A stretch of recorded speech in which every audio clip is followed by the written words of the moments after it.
যেখানে ফ্যাসিস্ট শেখ হাসিনার দোসর তাদেরকে গ্রেপ্তার করার কথা, দোসরদের উপরেই হামলা করার কথা, তাদেরকে নিবৃত করার কথা, নিবৃত না করে তাদেরকে গ্রেপ্তার না করে তাদের উচ্ছৃঙ্খল আচরণকে নিয়ন্ত্রণের ব্যবস্থা না করে উল্টো ফ্যাসিবাদ বিরোধী আন্দোলনের সহযোদ্ধা যারা গণ অধিকার পরিষদ এবং তার নেতৃত্বের উপরে হামলা, ন্যাক্কারজনক হামলা, এটার তীব্র নিন্দা এবং প্রতিবাদ আমরা জানিয়েছি আমাদের কেন্দ্রীয় সংগঠনের পক্ষ থেকেও।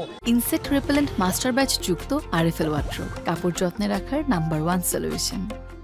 আমরা জামায়াত ইসলামী বাংলাদেশের পক্ষ থেকে আমরা ঢাকা মেডিকেলে এসেছিলাম নুরুল হক নূরের সর্বশেষ অবস্থা দেখার জন্য। আমরা তাকে দেখে আসলাম। নুরুল হক নূর শ্বাস প্রশ্বাস নিতে কষ্ট হচ্ছে এবং তাকে এখনই আইসিইউতে নেওয়ার জন্য ব্যবস্থা করা হয়েছে।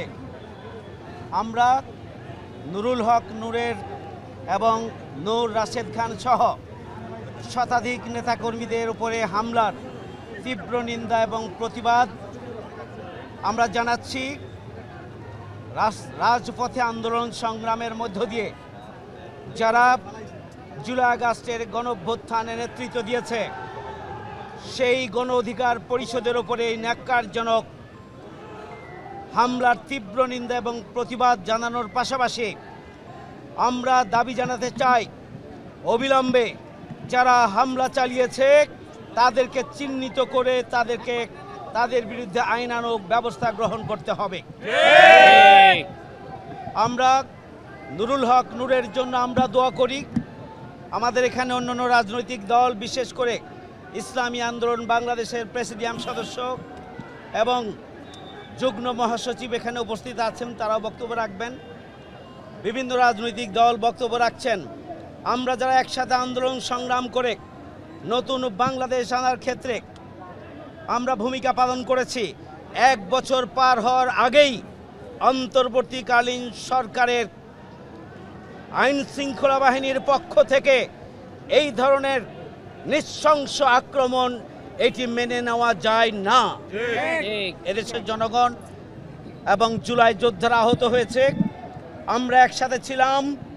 আমরা আগামী দিনে যে কোনো ষড়যন্ত্র এবং চক্রান্ত নস্যাৎ করে দিয়ে আমরা আগামী দিনে একসাথে থাকবো ইনশাআল্লাহ। গণ অধিকার পরিষদের উপরে যে নৃশংস হামলা হয়েছে সেই হামলায় আমরা সমব্যথী। আমরা ব্যাপকভাবে এই জন্য আমরা দুঃখ প্রকাশ করছি এবং দেশবাসীকে এই অন্যায় আক্রমণের বিরুদ্ধে সোচ্চার হওয়ার জন্য আমরা আহ্বান জানাচ্ছি।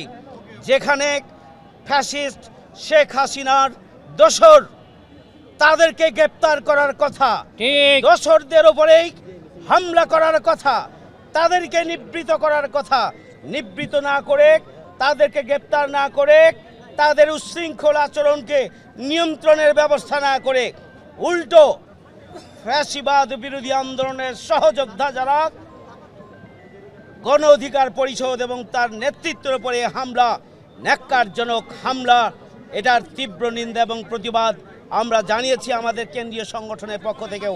জানানো হচ্ছে আগামী দিনে আমরা সবাই ঐক্যবদ্ধভাবেই ফ্যাসিবাদ বিরোধী শক্তি যে কোনো চক্রান্ত এবং ষড়যন্ত্রের বিরুদ্ধে ঐক্যবদ্ধভাবে আমরা মাঠে থাকবো ইনশাআল্লাহ। দেশবাসীর কাছে আবারও নুরুল হক নূরের জন্য দোয়া কামনা করে আমার কথা এখানে শেষ করছি। আল্লাহ হাফেজ। আসসালামু আলাইকুম।